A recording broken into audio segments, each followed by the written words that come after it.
So mga par, matapos nga po ang hindi nakakatuwang nangyari sa bakbakan ng ating pambato na si Charlie Suarez kalaban si Emmanuel Baquero Navarrete, kung saan mga idol, ang digmaan nila na uwi sa hindi magandang desisyon ng mga judges matapos masugatan ni Suarez ang kaliwang kilay ni Navarrete sa round 6 at ni-roll out ito mga idol na isang headbutt, kung saan mga idol, nagsalita na nga po si Navarrete sa issue na to. Ayon sa kanya mga idol, headbutt daw talaga nakatama sa kanya at hindi isang suntok. Hindi nga daw nito pinansin ang left hook ni Suarez. Mas nag-focus daw siya mga idol sa kanyang sugat. Kaya para sa Meksikano mga idol, sakto lang daw ang naging rollout ng mga judges na headbutt at hindi punch ang naging sanhi ng kanyang sugat. Well, ina-expect na natin mga idol na ganito talaga ang sasabihin ng Mexican champion. Malamang hindi naman ito tangik mga idol na sabihin na kamaon ni Suarez ang nakatama sa kanya. Hindi sana binawian ito ng titulo at hindi na ito magiging kampiyon sa 130 pounds. Kaya given na talaga mga idol na magbigay siya ng alibay.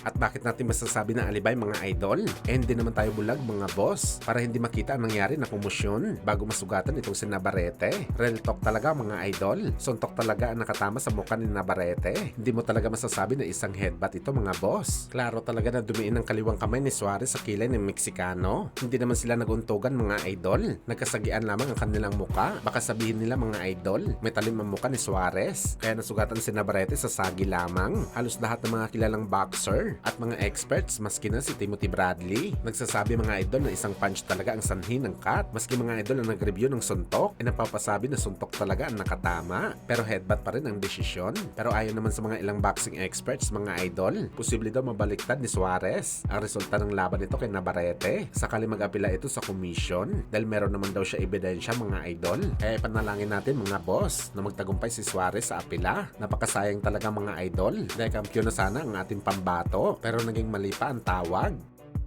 Basahin natin mga idol ang reaksyon ng mga boxing fans sa naging resulta ng laban. At lahat sila mga idol nagsasabi na si Suarez talaga ang panalo sa bakbakan kay Navarrete.